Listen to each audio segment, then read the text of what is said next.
جامپور میں ہمارے چاچا رہتے تھے۔ وہاں سے کئی بار بلاوا آیا کہ میری بیٹی کی شادی ہے، آپ لوگ گوہر کی شادی پر ضرور آنا۔ چاچا کی بیٹی گوہر سے میری بڑی دوستی تھی۔ ملتان سے جامپور جانا ابا کے لیے مشکل تھا کیونکہ ان کو مل سے چھٹی نہ ملتی تھی۔ بہرحال امی اور میرے اصرار پر انہوں نے بھائی فخر کے ہمراہ ہم کو شادی میں شرکت کو جامپور اور چاچا کے گھر بھیج دیا۔ ہم عین شادی کے دن پہنچے تھے۔ رات کو بارات آنی تھی۔ ہم نے تھوڑی دیر آرام کیا، پھر نہا دھو کر لباس وغیرہ تبدیل کیا اور شادی میں شرکت کو تیار ہو گئے۔ چونکہ بارات دور کے ایک گاؤں سے آنی تھی لہٰذا گوہر کو بھی سرے شام دلہن بنا دیا گیا تھا۔ دولہے والے شام 6 بجے بارات لے کر آ گئے۔ ان کے آتے ہی شادی کی رسومات شروع ہو گئیں۔ جب دلہن کی رخصتی کا وقت آیا تو وہ بہت خوش نظر آ رہی تھی اور خوش خوش رخصت ہوئی، مگر اس کی سہیلی پھوٹ پھوٹ کر رونے لگی۔ تبھی میں نے اس لڑکی کے بارے میں صنوبر سے پوچھا کہ یہ کون ہے اور اس قدر کیوں رو رہی ہے۔ میری کزن نے بتایا کہ اس کا نام نور ہے، یہ ہمارے محلے کی لڑکی ہے، اس کو شادی کے سال بعد طلاق ہو گئی تھی، اپنی گزری ہوئی خوشیوں کو یاد کر کے رو پڑی ہے شاید۔ امی کو یہ سن کر بڑا دکھ ہوا۔ بھائی فخر بھی ہمارے قریب موجود تھے، انہوں نے بھی صنوبر کی بات سن لی اور نور کے دکھ کو دل سے محسوس کیا۔ نور ایک بےحد خوبصورت لڑکی تھی، ایسا حسن کم ہی دیکھا تھا۔ فاخر بھائی کو یہ لڑکی اچھی لگی۔ اگلے روز امی سے کہا، آپ میرے لیے لڑکی تلاش کر رہی ہیں، اگر نور کو بہو بنا لیں تو نیکی ہوگی، طلاق یافتہ ہے تو کیا ہوا، اس کو دوبارہ گھر بسانے کا حق تو ملنا چاہیے۔ ماں نے چاچی سے بات کی، وہ بولی لڑکی بہت اچھی ہے، طلاق بھی اس کو ناحق ہوئی تھی، حالات ہی ایسے بن گئے تھے۔ مگر ایک بات اور بھی ہے کہ نور کا ایک بیٹا بھی ہے، کیا آپ لوگ اس کے بیٹے کو قبول کر لیں گے؟ کیونکہ اس لڑکے کے باپ کو پھانسی ہو چکی ہے قتل کے الزام میں۔ اب ہم کو نور کی زندگی کی کہانی سے اور بھی دلچسپی ہو گئی۔ چاچی سے استدعا کی کہ سارا واقعہ بتائیے کہ اس لڑکی کے ساتھ کیا ہوا تھا، اس کو کیوں طلاق ہوئی اور اس کے شوہر نے کس کو اور کیوں قتل کیا تھا۔ تب چاچی نے بتایا کہ نور کے والدین پرانے پڑوسی ہیں، یہ بچپن میں گوہر کے ساتھ کھیلا کرتی تھی، ہنس مکھ اور چنچل بچی تھی۔ جب 15 برس کی ہوئی اس کے باپ نے اس کی شادی اپنے ایک رشتہ دار کے لڑکے سے کر دی اور یہ بیاہ کر گاؤں چلی گئی۔ اس کے سسرال والے کافی سخت لوگ تھے اور نور سے بہت کام لیتے تھے۔ یہ کھیتوں میں کام کرنا نہ جانتی تھی، مگر گاؤں والوں کا اپنا طرز زندگی اور اپنی ریت پریت ہوتی ہے، وہ کام تو لیتے ہیں مگر پیار بھرا سلوک بالکل نہ کرتے تھے۔ نور کا شوہر دیہاتی نوجوان تھا، وہ شیخی باز قسم کا غصہ والا شخص تھا۔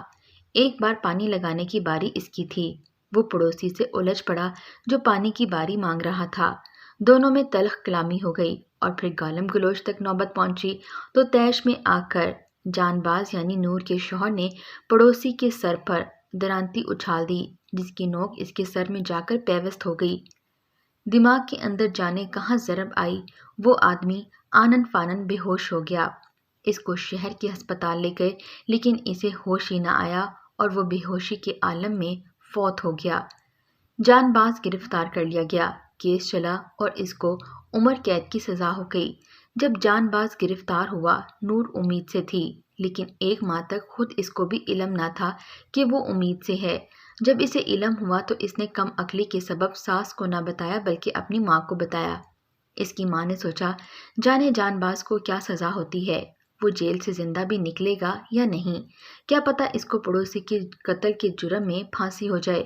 ایسے میں اگر میری بچی نے ایک بچے یا بچی کو جنم دیا تو یہ پابند ہو جائے گی اور بچہ میری لڑکی کی دوسری شادی کی راہ میں رکاوٹ بنے گا۔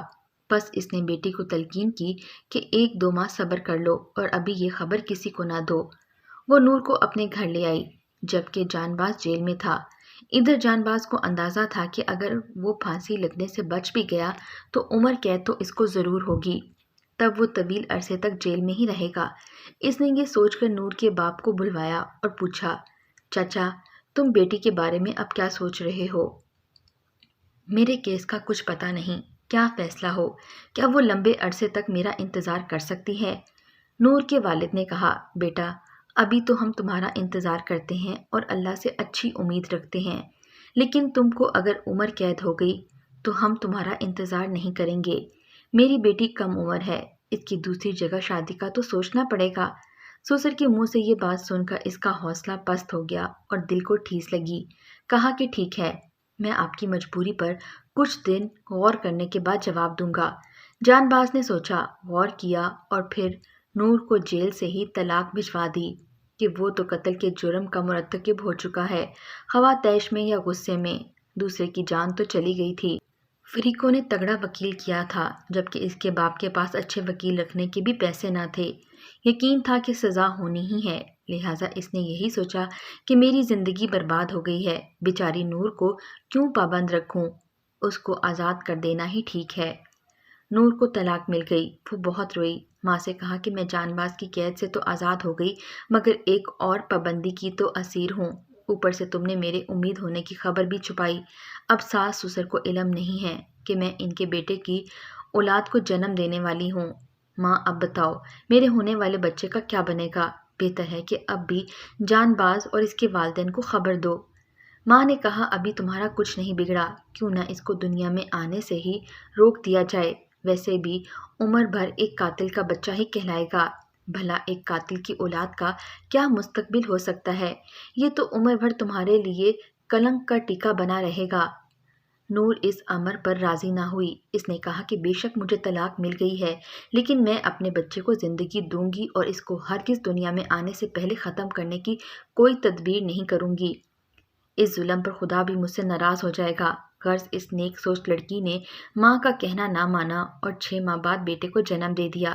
اس کو یقین تھا کہ اگر جان باز کی زندگی ہوئی وہ اس خبر پر ضرور خوش ہوگا۔ اس نے سسرال میں جان باز کو بھی جیل میں اطلاع کرائی کہ اس کے بیٹے نے جنم لیا ہے۔ جان باز جیل میں اس خبر سے خوش ہوا اور اس نے خدا سے دعا کی کہ اس بچے کی خاطر وہ اس کو صحیح سلامت جیل سے نکال لے، لیکن یہ قدرت کو منظور نہ تھا، جان باز کو سزا ہو کر رہی۔ نور اور اس کا بچہ اپنے نانا کے گھر پرورش پانے لگا، چونکہ اس کی بے وقوف ماں نے اس خبر کو سب سے چھپائے رکھا تھا۔ اس وجہ سے محلے کے لوگ بھی نور کی طلاق کے بارے میں غلط اندازے سے سوچنے لگے۔ کچھ بد فطرت قسم کے لوگوں نے اس قسم کی باتیں اڑا دیں کہ شوہر نے اس کو اسی سبب طلاق دی ہے کہ نور کے کسی سے مراسم تھے، اس نے قتل بھی اسی رکابت میں کیا ہے۔ نور کے ساس سسر نے بھی اس بچے کو پوتا ماننے سے انکار کر دیا، جبکہ یہ باتیں سراسر غلط تھیں۔ جان باز تو نور کو بہت چاہتا تھا اور اس نے طلاق بھی اس لیے بھیجی تھی تاکہ وہ آزادی سے جیسے چاہے زندگی بسر کر سکے۔ اس کو بیوی کے کردار پر کوئی شک نہ تھا کیونکہ نور ایسی لڑکی تھی ہی نہیں۔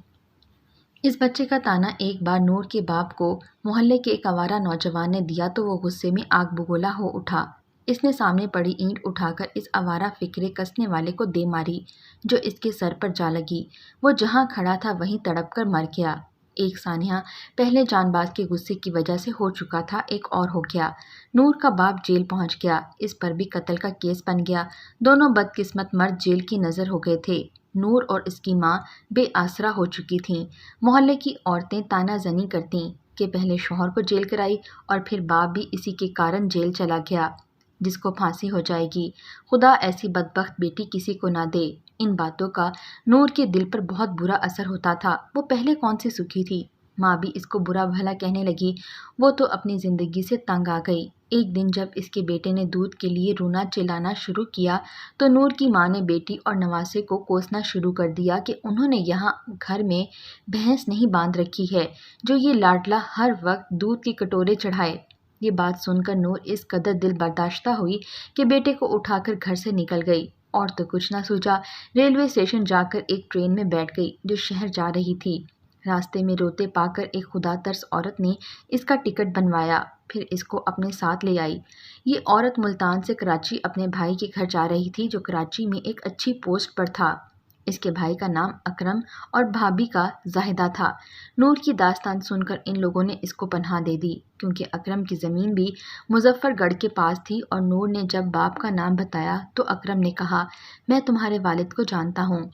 اکرم کی بیوی کو ایک ملازمہ کی ضرورت تھی اور یہ جوڑا بے اولاد بھی تھا۔ نور کے بچے کو انہوں نے گود لے لیا اور وہ ان کے گھر میں کام کرنے لگی۔ وہ یہاں بہت خوش و خرم تھی، ان لوگوں کے حسن سلوک سے گویا پچھلے غم بھول گئی تھی۔ جب اکرم صاحب اپنی زمینوں کی خبر گیری کرنے مظفر گڑھ گئے تو نور کے والد کے گھر بھی گئے، اس کی ماں کو تسلی دی اور احوال بھی بتایا کہ تمہاری بیٹی اور نواسہ ہمارے گھر میں ہیں، وہ بیٹی اور نواسے کی گمشدگی سے کافی پریشان تھیں۔ اکرم صاحب اس کو بھی کراچی لے آئے اور ماں بھی نور کے ساتھ انہی کے گھر میں رہنے لگی۔ جب 4 برس بیت گئے تو اکرم صاحب کو انہوں نے کہا کہ ہم واپس اپنے گھر جانا چاہتی ہیں، دیکھنا چاہتی ہیں کہ گھر کا کیا حال ہے۔ وہ ان کو ملتان لے آئے۔ یہاں آ کر انہوں نے رشتہ داروں کے کہنے پر جام پور میں ہی رہنے کا فیصلہ کیا تو اکرم صاحب نے انہیں مجبور نہ کیا۔ یہ وہ وقت تھا جب نور کے والد کی پھانسی پر عمل دار آمد ہونا تھا، اسی سبب دونوں واپس کراچی نہ گئیں۔ اس ثانیے کے بعد سے نور کا یہ حال ہے کہ وہ ہر وقت روتی رہتی ہے، کسی کی خوشی ہو یا غم، اس کو بس رونے کا بہانہ چاہیے۔ گوہر سے اس کا دل لگا رہتا تھا، تبھی اس کی رخصتی پر اسے رونا آ گیا۔ چاچی کے منہ سے یہ تمام قصہ سن کر نور کے لیے فاخر بھائی کے دل میں اور زیادہ ہمدردی پیدا ہو گئی۔ ہم بھی بھائی کی ضد سے مجبور ہو گئے اور یوں نور میری بھابھی بن کر ہمارے گھر آ گئیں۔ جب ہم بھابھی کو ملتان سے لاہور لا رہے تھے تب ان کی والدہ نے کہا، اس کا بیٹا مجھ سے ہل گیا ہے اور میں اکیلی ہوں تو نواسا میرے پاس رہے گا۔ ہم نے ان کی خواہش کا احترام کیا۔ فاخر بھائی کو بھی نور کے بچے سے کوئی مطلب نہ تھا، ان کو نور چاہیے تھی سو مل گئی۔ ہم ملتان آ گئے۔ میں خوش تھی کہ میرے بھائی کی فیاضی سے ایک افسردہ لڑکی کو خوشیاں ملی اور وہ آباد ہو گئی اور ہمارے درمیان خوش و خرم رہنے لگی۔ ہم بھی ہر طرح سے اس کا خیال رکھتے تھے۔ فاخر بھائی اور نور کی شادی کو 4 برس بعد اس کی ماں فوت ہو گئی۔ بھابھی کے ہمراہ ہم بھی جام پور گئے۔ واپسی میں وہ اپنے بیٹے کو ساتھ لے آئیں۔ مجھے اور امی کو کیا اعتراض ہو سکتا تھا؟ بظاہر تو بھائی جان کو بھی کوئی اعتراض نہ تھا کہ بچہ اکیلا رہ گیا ہے، ماں کے پاس نہ رہتا تو کہاں رہتا۔ بچے کو اسکول میں داخل کروایا گیا۔ بھابھی اس پر بہت توجہ دیتی، بیٹے کا بہت خیال رکھتی۔ اس کو پڑھا لکھا کر بڑا آدمی بناؤں گی، ہر ماں کی یہی فطری خواہش ہوتی ہے، سو بھابھی کی بھی تھی۔ میرے بھائی نے نیکی کی تھی اور نور کو بیوی بنایا تھا تو ان کو اس فیصلے پر کوئی پچھتاوا تو نہ تھا، بلکہ وہ خوش تھے۔ ان کو بیوی سے کسی قسم کی شکایت نہ تھی۔ تاہم کچھ عرصے بعد میں نے محسوس کیا کہ وہ کچھ کبیدہ خاطر سے رہنے لگے ہیں۔ نور اور ان کے بیچ فاصلہ بڑھتا جا رہا تھا۔ بیوی تو ان کو اچھی لگتی تھی، لیکن گاؤں سے جب ایک اجڑ گوار سا بچہ ان کے بیڈ روم میں آ گیا تو ان کو کوفت رہنے لگی۔ وہ یوں محسوس کرتے کہ ان کی بیوی ایک بے وقوف اور بدتمیز بچہ اٹھا لائی ہے کہ جس کو نہ چاہتے ہوئے بھی ان کو اس کے ساتھ دلداری کرنی پڑتی ہے۔ جب فرقان اپنی ماں سے لپٹتا، چمٹتا، فرمائشیں کرتا اور ضد پر اڑ جاتا تو بھائی کو الجھن ہونے لگتی۔ ان کا جی چاہتا کہ لڑکے کو تھپڑ لگا دیں، مگر وہ فوراً اٹھ کر کمرے سے باہر نکل آتے۔ رفتہ رفتہ بھائی اور بھابھی میں دوریاں بڑھنے لگیں، کیونکہ فرقان روز رات کو ضد کر کے ماں کے پاس سو جاتا تھا۔ جب بھائی فخر کی گھٹن زیادہ بڑھ گئی تو ذہنی کھچاؤ نے ان کو چڑچڑا اور بدمزاج بنا دیا۔ وہ بات بات پر بچے کو روکنے اور ٹوکنے لگے۔ اس وجہ سے نور ان سے کھنچنے لگی، دونوں میں انبن رہنے لگی، حتیٰ کہ ایک وقت ایسا آیا کہ بھائی فرقان کو تھپڑ رسید کر دیتے تھے۔ تب نور کا کلیجہ ہل جاتا اور وہ بھی بچے کے ساتھ رونے لگتی تھی۔ میری بھابھی حد درجہ بے سکون ہو گئی تھیں۔ شوہر سے کہتی تھیں کہ تم میرے بچے کو برداشت نہ کر سکتے تھے تو کیوں کی تھی مجھ سے شادی؟ ہمدردی کی ہے اور اب نبھا نہیں پا رہے؟ تم ہی بتاؤ، اس کو برداشت نہیں کرو گے تو پھر ہم کیسے ساتھ رہ پائیں گے؟ فرقان کا ہمارے سوا کون ہے؟ اس کو اب عمر بھر یہیں رہنا ہے، یہ نہیں رہے گا تو میں بھی یہاں نہیں رہوں گی۔ اب معاملہ سلجھنے کی بجائے الجھنے لگا۔ بھابھی کہتی کہ فاخر تم بچے سے نفرت کرتے ہو، بار بار یہی بات ان کے لبوں پر آ جاتی۔ بالآخر ایک دن بھائی نے بھی کہہ دیا کہ ہاں، میں اس سے نفرت کرتا ہوں، نہیں کر سکتا اس کو برداشت۔ بے شک تم اس کو اس کے ددھیال میں دے آؤ۔ پتہ نہیں کیوں اس کے ددھیال والے اس کو قبول نہیں کرتے، کہیں ان کا کہنا سچ ہی نہ ہو۔ میں تو بھائی کے منہ سے ایسے الفاظ سن کر سناٹے میں آ گئی، سوچ بھی نہیں سکتی تھی کہ وہ ایسے الفاظ منہ سے نکال سکتے ہیں۔ بس وہ دن آخر ہوا۔ نور بھابھی کا یہ طعنہ دل میں پیوست ہو گیا۔ اس روز وہ بغیر کسی سے کچھ کہے فرقان کو لے کر گھر سے چلی گئیں۔ اس دن سخت گرمی تھی، کھانا کھا کر سب سو رہے تھے، بھائی آفس میں تھے۔ جب دبے قدموں بھابھی نے گھر چھوڑ دیا۔